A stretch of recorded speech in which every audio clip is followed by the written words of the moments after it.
Bienvenue dans cette nouvelle vidéo. Alors aujourd'hui on va parler du changement de pied ou en tout cas comment aborder le changement de pied grâce à la session à la jambe.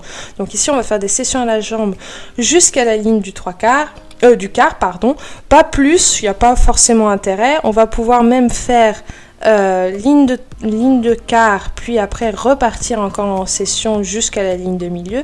On va toujours avoir des phases de redressement. On va vraiment essayer de redresser notre cheval. L'idée, c'est que grâce à cette session, on vienne le plier autour de notre jambe qui va être notre nouvelle jambe intérieure.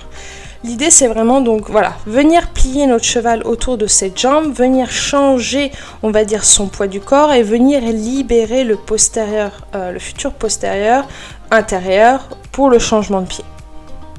On va bien garder tout le côté actuel intérieur pour garder le cheval au maximum droit et qu'il ne s'échappe pas du côté où on demande l'incurvation, enfin du côté opposé où on demande l'incurvation. Vraiment, l'idée, c'est vraiment de le garder le plus droit possible et qu'on arrive petit à petit à lui plier les côtes sans qu'il se déséquilibre de l'autre côté. On veut vraiment un cheval qui reste le plus droit possible et qui vienne libérer ce côté pour demander le changement de pied. Alors au départ, on ne va pas tout de suite demander le changement de pied. Alors là, je demande le changement de pied optionnel parce qu'on est en cours d'apprentissage, on est en cours de travail.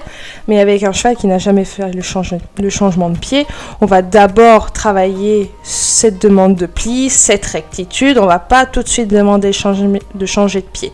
On le demandera plus tard et on le demandera avec le stick. On viendra titiller avec le stick pour que le cheval, on va dire un peu sous une forme d'agacement, vienne amener son postérieur pour aller vers le changement de pied.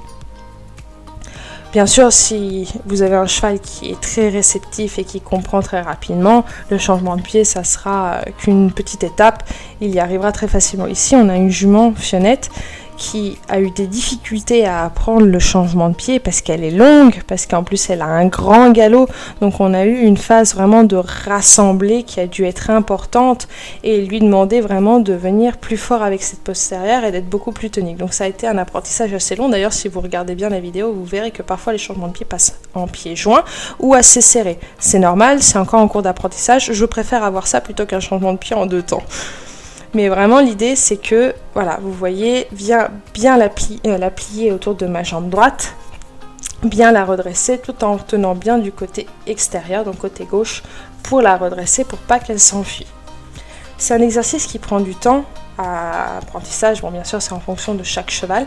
Et là, c'est vraiment l'idée de redresser, vraiment prendre le temps de redresser, de préparer le changement de pied, ne pas se jeter d'un changement de pied à l'autre. Prenez vraiment le temps. Là actuellement, on enchaîne droite gauche, mais quand vous apprenez un cheval, prenez le temps de travailler d'abord toujours d'un même côté. Si jamais il change de pied, hop, vous repassez au pas tranquillement, il faut lui faire une petite pause et vous repartez exactement du même côté. Vaut mieux prendre un changement de pied à la fois plutôt que les deux en même temps. Ça risque de créer trop de difficultés d'un seul coup.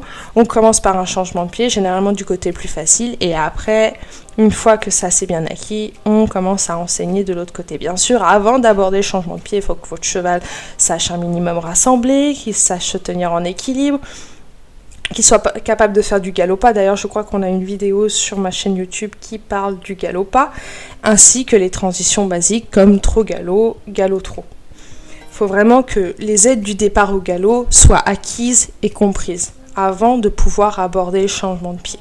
Et vraiment, tous ces exercices de rectitude, bon là on le fait avec la session à la jambe, mais c'est pareil sur la piste, en piste intérieure, il faut vraiment que ça soit acquis, que votre cheval soit le plus droit possible, et on ne veut vraiment pas de changements de pied qui vont de droite à gauche, qui soient balancés. On veut vraiment quelque chose de bien droit et bien soft. J'espère que cette vidéo vous a plu. Je vous remets encore une dernière fois le mouvement. Si vous avez des questions, n'hésitez pas à les poser en commentaire, ça me fera très plaisir. J'espère que la prochaine fois, on pourra voir la partie 2 du trot allongé. Je vous souhaite une excellente progression et à bientôt.